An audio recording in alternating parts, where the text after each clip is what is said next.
Halo, selamat pagi teman-teman. Hari ini saya mau membagikan pengalaman saya dalam memilih bibit cabai ya. Sebelum ini saya lakukan, saya mau menunjukkan eh, tahapan saya memulai bisnis ini ya. Tahapan bisnis saya itu pertama adalah menentukan lahan. Lahan saya yang digunakan adalah lahan pekarangan rumah yang lebih tepatnya ada di tengah kota. Jadi minim lahan, karena minim lahan saya menggunakan media polybag untuk penanamannya. Yang kedua, mempersiapkan media tanam seperti tanah, arang sekam, pupuk, juga polybagnya tentunya ya. Kemudian menentukan bibit, saya juga menghitung biaya operasional, untuk ada selangnya, untuk pengairannya, listriknya, untuk uh, diesel sanyonya ya, sanyonya mas saya, pupuk dan obat hama, dan biaya tak terduga ini penting sekali. Kenapa?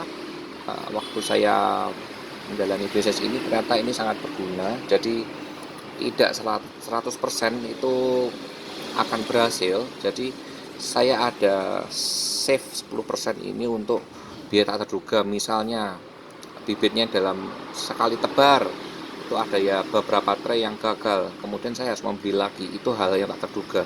Oke. Dan pada kenyataannya tidak ada yang 100% berhasil. Bila ada yang bilang 100% berhasil, saya kira itu kurang tepat ya.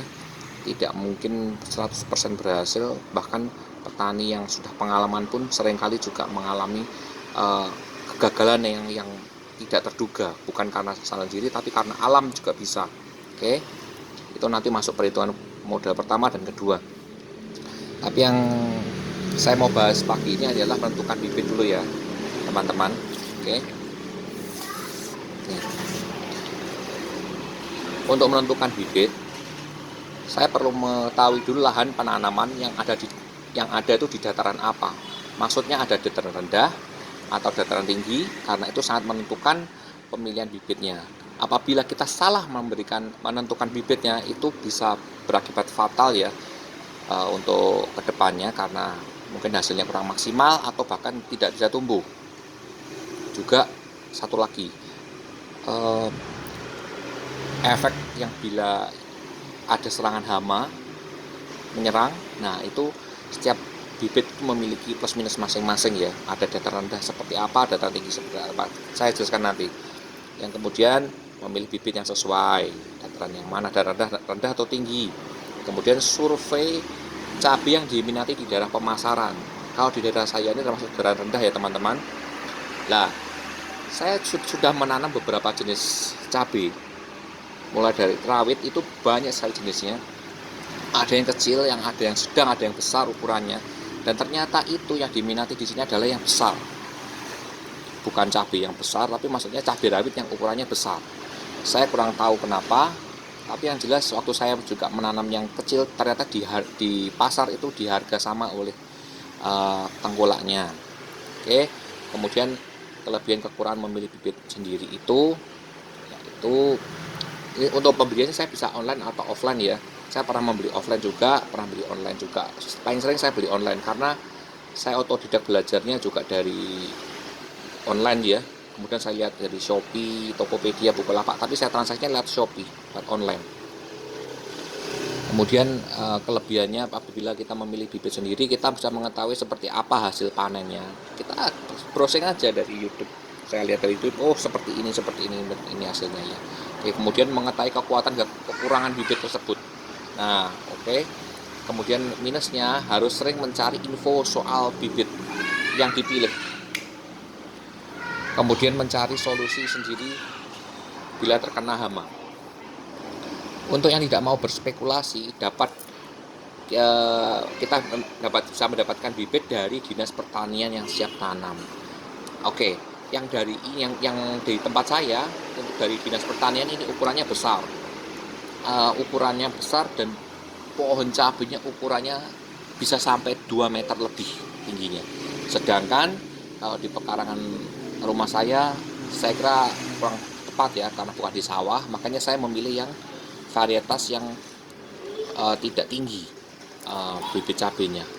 Oke, yang sudah saya pakai ini, yang pertama adalah Dewata 43F1, yang kedua Rawita 41, yang ketiga Sakagen 2, yang keempat Dewata 76F1, dan yang kelima adalah bumbu dapur. Ini saya beli sendiri di pasar, kemudian saya pilih bibitnya yang baik kemudian saya tanam.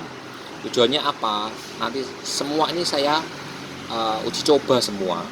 Saya mencoba beberapa jenis ini, survei, dan juga menggunakan beberapa jenis tanah dari sungai yang berbeda.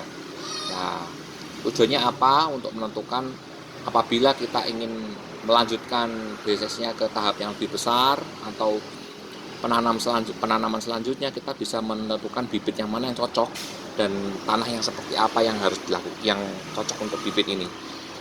Sayang untuk Dewata 43W1 saya lupa membawa bungkusnya ya.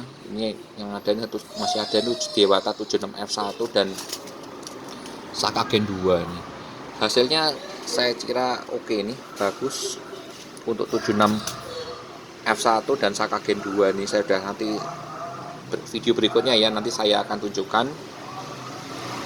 Untuk Dewata 43W1 sebetulnya bagus, cuma hasilnya masih bagus Dewata 76F1. Dalam hal ini dataran rendah ya, bukan dataran tinggi. Sakagen juga bagus. Rawita ya lumayan, tapi masih bagus 76F1 ini. Dan bumbu dapur ini hampir sama seperti Rawita hasilnya. Ini saya tunjukkan berikutnya di video berikutnya. Oke. Untuk hari ini saya kira materinya sampai di sini dulu. Nanti video berikutnya saya akan sharing bagaimana caranya menebar bibit, caranya tahapannya seperti apa supaya tidak salah. Oke, terima kasih, selamat pagi dan tetap semangat.